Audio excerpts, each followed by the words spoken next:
प्रणाम और सबको शुभकामनाएं। बहुत बहुत मुबारक।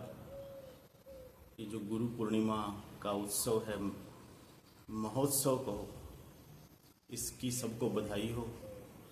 सभी को अपने गुरु मास्टर के लिए इस दिन को मनाना चाहिए। वैसे तो रोज ही गुरु के लिए दिन वक्त निकालना परम आवश्यक है, लेकिन फिर भी इस दिन को बाय ओकेजन, जैसे हम एक उत्सव के जैसे मनाते हैं, ऐसे मनाया जाता है।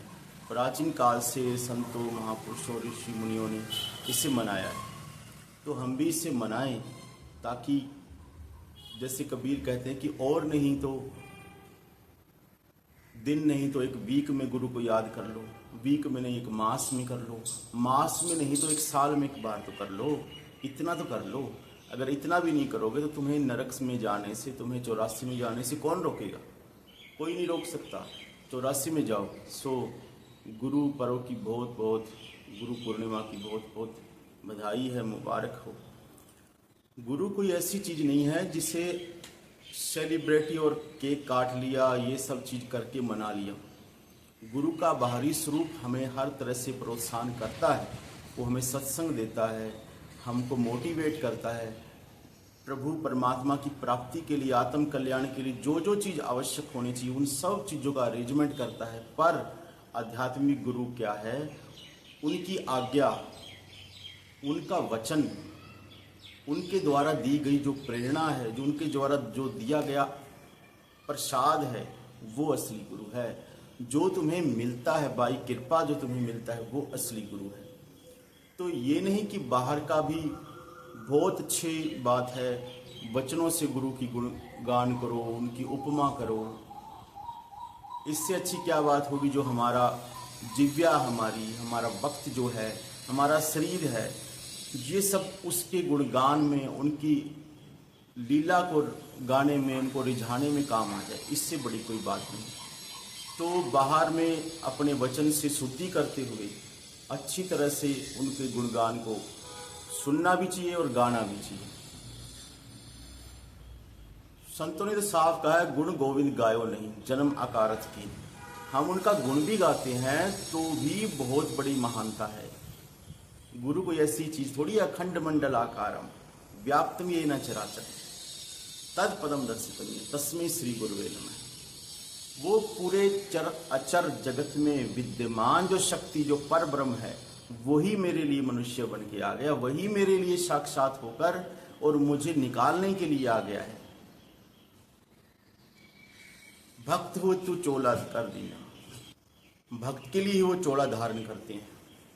गुरु का जो स्वरूप है, जो मनुष्य बन के वो आए हैं, वो हमारे लिए ही आए हैं।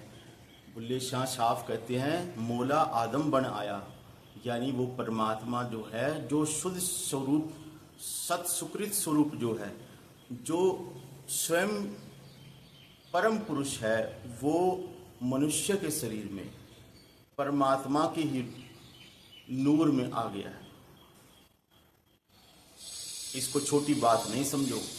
बड़े भाग है उस इंसान के जिसको गुरु मिले, लाइन मिली अच्छी, और गुरु मत को, संत मत को समझने का बहुत बड़ा अवसर मिला।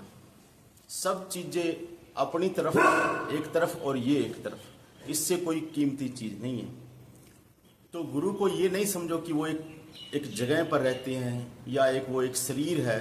हाँ, शरीर का भी देखो, हमने बात की कि गुण गाना चाहिए, लीला उनकी है। शरीर बिना कहाँ रहेंगे? शरीर बिना रथ तो यही है ना, निवास स्थान तो ये शरीर, ये बॉडी है, इसके अलावा निवास स्थान कहाँ? लेकिन वो स्वयं जो परमात्मा हमारे लिए, हमारे उद्धार के लिए जो आए हैं, वो अखंड मंडल आकारम व्याप्तम येन चराचरम, वो कुल जगत चर और अचर में विद्यमान है। उनकी कोई लिमिट स्थिति नहीं है, हर जगह वो विद्यमान है। और उनकी स्थिति लिमिट होगी भी कैसे? जो शरीर, स्थूल मंडल, शरीर के तो कितने मंडल हैं? स्थूल मंडल और सूक्ष्म मंडल। और मन के कितने मंडल हैं? 3 मंडल। कौन कौन से? बार बार कहना तो क्या जरूरी है, पर मन के 3 मंडल है। मन जो खुद स्वयं है, उसके बाद ब्रह्मांडी, और उसके बाद वो जो हिरण्य गर्भ जिसे कहते हैं, या जो बीज रूप में। काउंटिंग करने से अच्छा अपनी प्रोग्रेस पर ध्यान देना जरूरी है इन चीज़ों को करने से ज़्यादा, लेकिन पता भी होना चाहिए, ज्ञान भी होना चाहिए। तो ठीक है, प्रोग्रेस करते रहो, गुरु पर निर्भर हो।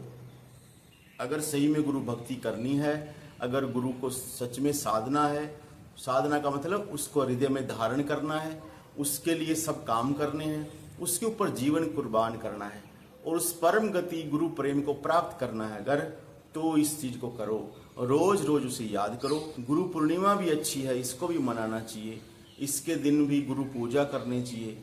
जो भी आपके पास अवेलेबल है, आपके गुरु का वस्त्र, चरण पादुका, उनका स्वरूप, तो उनको नमस्कार करो। जितना भी टाइम मिल सके तो पाठ उनके लिए कुछ अर्पण करो, हृदय से 2 शब्द अर्पण करो, विनती करो, और कोई भी वाणी के श्लोक शब्द कुछ भी जो आपको आता है तो वो वाणी बोल लो, 1-2 शब्द बोलो, और भक्ति में जीवन, उस दिन को भक्ति में बिताओ। काम धंधा चल रहा है कोई नहीं, लेकिन उस दिन को सारे को साथ साथ में भक्ति में जीवन की तरह बिताओ कि टुडे आई एम ओनली भक्त। बस मैं आज भक्त हूँ। रोज के दिन में चलो गृहस्थ हूँ, कामकाजी हूँ, एम्प्लॉय हूँ, या जो भी वो काम करते हैं, अपनी अपनी आइडेंटिटी जो भी वो सोचते हैं, लेकिन एक दिन गुरु के लिए निकालना चाहिए। अपने आप को समझना चाहिए कि मैं एक भक्त हूँ और अपने गुरु के अलावा मुझे कुछ नहीं। सहजो तो कहती है कि राम तजू पर गुरु न विसारूं। क्यों न विसारूं? क्योंकि राम ने तो मुझे ये 84 दे दी, ये भवबंधन दे दिया, जन्म मरण का चक्कर दे दिया, लेकिन गुरु ने क्या किया? मुक्त होना सिखाया। फ्रीडम क्या वो बताई।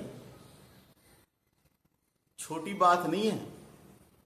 आपको लगता है छोटी बात नहीं। जिस दिन फ्री होगे उस दिन ऐसा लगेगा मैं हूं ही नहीं।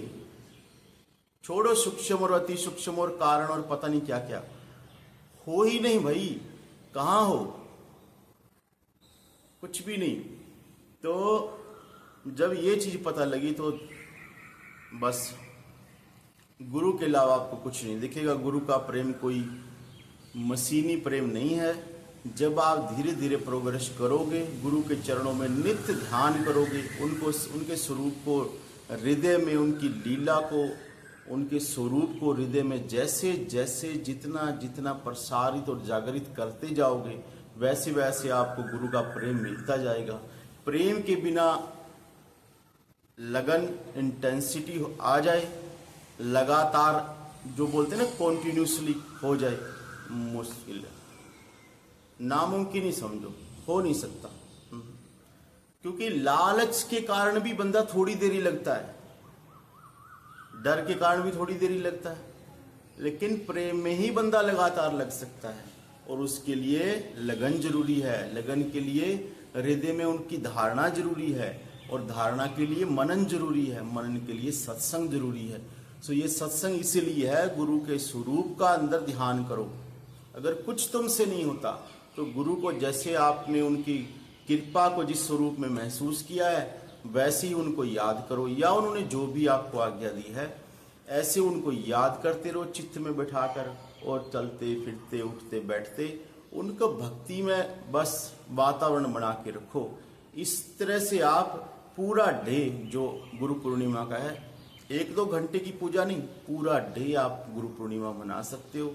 इससे अच्छी कोई बात नहीं है। आपका दिन सार्थक हो, आपका ये जो ओकेजन है, त्योहार है जो, वो बहुत अच्छा बीते, और गुरु सतगुरु आप पर कृपा करे। इससे आपको और प्रेरणा मिले आगे से आगे बढ़ने की, आध्यात्मिक लाइन में बढ़ने की, और आध्यात्मिक जो रूहानी डिवाइन गुरु है उस तक पहुंचने, उसको जानने की जो है वो लगन और ज़्यादा बढ़े। बहुत बहुत धन्यवाद।